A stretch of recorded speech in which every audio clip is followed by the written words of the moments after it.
اسی طرح میں نے آپ کو کہا تھا کہ نماز میں اللہ سبحانہ تعالیٰ کے اس ایٹریبیوٹ کو فیل کیا کریں، المؤمن۔ المؤمن کا کیا مطلب ہے؟ The one who give security, امن۔ جب آپ مصلی پہ کھڑے ہوتے ہیں تو دیکھیں اپنی انگزائٹی کو کم کر دیا کریں اور اپنے تذبذب کو کم کر دیا کریں، اپنی بے چینی کو کم کر دیا کریں، کیونکہ آپ ایک ایسی جگہ پر کھڑے ہو چکے ہیں جہاں پہ امن ملنے والا ہے آپ کو، اور آپ ایک ایسی ذات کے سامنے کھڑے ہیں جو ٹائم کو کنٹرول کرتا ہے۔ تو ریسٹ شوڈ آپ کا کام ہو جائے گا۔ اگر آپ کو فکر ہو رہی ہے، سوچ آ رہی ہے، نہیں میرا پینڈنگ کام ہے، میں نے ادھر جانا تھا، نماز مجھے لیٹ کرا رہی ہے، نماز میرا ٹائم کھا رہی ہے، نماز میرا ٹائم لے رہی ہے، تو پھر ریسٹ ایشورڈ اس کا مطلب کہ ہم نے اللہ کو پہچانا ہی نہیں، کیونکہ اللہ نے کام کرانا ہے نا، اللہ سبحانہ و تعالیٰ نے ٹائم میں برکت ڈالنی ہے۔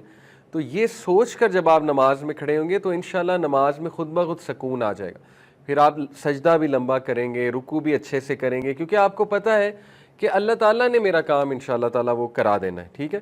تو یہ جو اللہ کا ایٹریبیوٹ ہے وچ از المؤمن، کہ میں المؤمن کے سامنے کھڑا ہوں جو مجھے امن دے گا، مجھے سیکیورٹی دے گا، میری حفاظت کرے گا، ٹھیک ہے۔ تو یہ میں نے آپ کو لاسٹ ٹائم کہا تھا۔ پھر میں نے آپ کو بتایا تھا کہ رسول اللہ صلی اللہ علیہ وسلم نماز کو راحت کہتے تھے اور اپنی آنکھوں کی ٹھنڈک کہتے تھے، ٹھیک ہے۔ یہ ہمارے لیے سمجھنا بہت ضروری ہے۔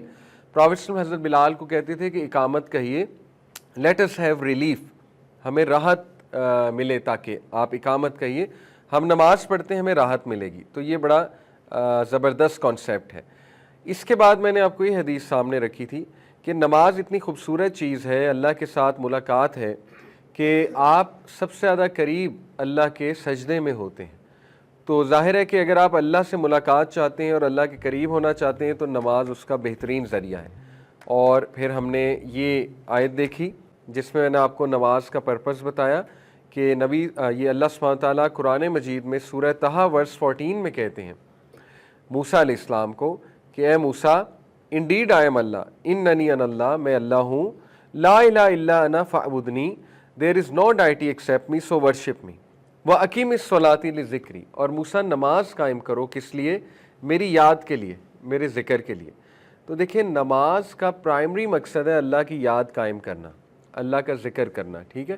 اگر نماز پڑھ کے آپ کو اللہ یاد آ گیا تو انشاءاللہ آپ کی نماز ہو گئی ہے۔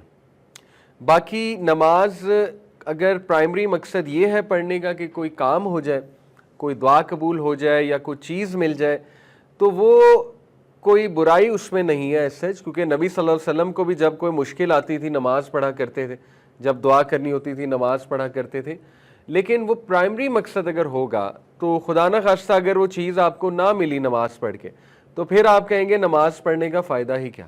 اور بہت سے لوگ یہ کہتے ہیں، بہت سے لوگ ایگزامز آتے ہیں نماز شروع ہو جاتے ہیں، ایگزامز نہیں پاس ہوتے، کہتے ہیں نمازوں کا کیا فائدہ۔ اسی طرح بہت سے لوگ نے کوئی ایڈمیشن کہیں لینا ہوتا ہے، نمازیں پڑھنا شروع کر دیتے ہیں، ایڈمیشن نہیں ہوتا ہے، کہتے ہیں لو جی نمازوں کا کوئی فائدہ نہیں، ٹھیک ہے۔ اور سو آن اینڈ سو فورتھ، انسان ہے تو یہ کوئی پرائمری مقصد نہیں ہے، ضروری نہیں کہ اگر کام نہیں ہوا تو نماز جو ہے اس کا فائدہ کوئی نہیں ہے۔ اس طرح چلنے لگا تو پھر تو انسان جو ہے وہ بچے کی طرح ہو جائے گا، چھوٹا بچہ جیسے ہوتا ہے، اسے کچھ مل جائے تو خوش ہے، نہ ملے تو رونے لگ جاتا ہے۔ تو ہم بچے تو نہیں ہیں نا، ہم تو میچور لوگ ہیں اور ہم اللہ کے عبد ہیں، اللہ کی عبادت کرنے اس دنیا میں آئے ہیں، ہم اپنی خواہشیں پوری کرانے تو نہیں آئے اس دنیا میں۔ انسان کو سوچنا چاہیے۔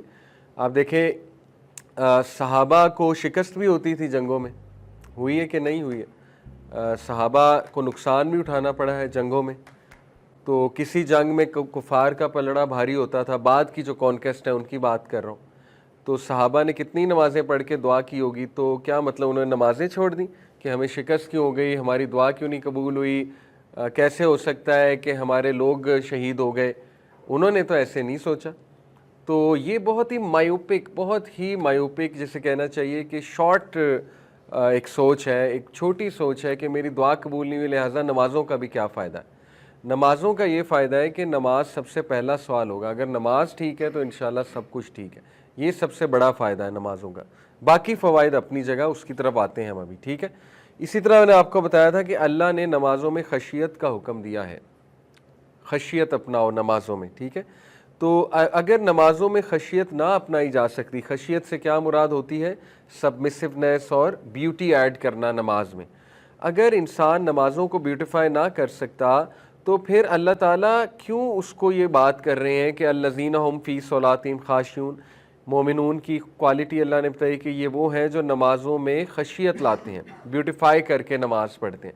اس کا مطلب ہے کہ نمازوں کو بیوٹیفائی کیا جا سکتا ہے۔ میں اکثر ایک مثال دیتا ہوں، آپ میں سے اگر کوئی جم کرتا ہے یا کبھی گیا ہے، اس کو اچھے سے پتہ ہے کہ اگر آپ صحیح اینگل پہ گیم نہیں لگائیں گے، اگر آپ صحیح طرح سے گیم نہیں لگائیں گے، آپ کا جم کا کوئی فائدہ نہیں ہے، آپ کی باڈی بلکہ خراب ہونے کے چانسز ہیں، ٹھیک ہے؟ آپ کا اینگل ٹھیک کراتا ہے سب سے پہلے ٹرینر۔ اسی طرح نماز میں آپ کی حرکات و سکنات ہی ٹھیک نہیں ہوں گی، آپ کا رکوع یوں ہے۔ وہ میں نے لاسٹ ٹائم کہا تھا، نوجوانوں کو پتہ نہیں کیا ہو گیا ہے، ان کی کمر ہی سیدھی نہیں ہوتی۔ ابھی جوانی میں ہی کمر کے مسئلے آ گئے ہیں، مطلب کمر سیدھی ہونی چاہیے رکوع میں، ٹھیک ہے؟ اسٹریٹ ہونی چاہیے۔ آپ اللہ کے سامنے کھڑے ہیں اور آپ جب قیام پہ کھڑے ہیں تو آپ ذرا خوبصورتی لائیں اپنے قیام میں، ٹھیک ہے نا؟ مطلب سر جھکا ہونا چاہیے، آپ رب العالمین کے سامنے کھڑے ہیں۔ تو جب تک نماز کے بھی اینگلز نہیں ٹھیک ہوں گے، جیسے میں نے جم کی مثال دی، تو آبویسلی نماز میں خشیت تو نہ ہوئی نا، پھر سجدہ اگر اس میں اٹینشن نہیں ہے، اٹینٹیونیس نہیں ہے، تو یہ میں نے آپ کو ایک مثال دی کہ دیٹس وائی نماز پہ بھی محنت دیکھیں بہت ضروری ہے۔ اب جم پہ کیوں انسان اتنی محنت کرتا ہے؟ کیونکہ اسے ایک آؤٹ کم نظر آ رہا ہے، اسے پتہ ہے کہ میں ٹائم لگاؤں گا، میں اینگلز ٹھیک کروں گا، ٹھیک ہے نا، میری باڈی بنے گی، مجھے فائدہ ہوگا۔ اسی طرح نماز پہ جو ٹائم لگائے گا، نماز میں بیوٹی ایڈ کرے گا، اپنے تھاٹس کو کنٹرول کرے گا، ٹھیک ہے نا، اپنے وسوسوں کو کنٹرول کرنا سیکھیں گے، اور نماز کی ٹرانسلیشن مائنڈ میں لا کر اللہ تعالیٰ کے سامنے کھڑے ہو کے باتیں کریں گے وغیرہ وغیرہ، تو ہو ہی نہیں سکتا نماز انہیں فائدہ نہ دے، اور انہیں نظر آنے لگے گا نماز کا جو فائدہ ہے۔ نبی صلی اللہ علیہ وسلم نے ایک مثال پیش کی صحابہ کو کہ اگر ایک انسان کے گھر کے باہر ایک سٹریم آف واٹر ہے اور اس میں 5 ٹائمز ڈبکی مارے تو کیا اس پر کوئی ڈرٹ رہے گی؟ تو صحابہ نے کہا آبویسلی نہیں۔ تو پرافٹ صلی اللہ علیہ وسلم نے کہا یہی معاملہ نماز کا ہے، 5 نماز کا مطلب ہے 5 بار ڈبکی مارنا صاف پانی میں، تو ان کے بدلے اللہ وائپس اوے آل دا ڈرٹ یعنی سنز فرام دیم، ٹھیک ہے؟ تو یہ بہت ہی موٹیویشنل خوبصورت حدیث ہے۔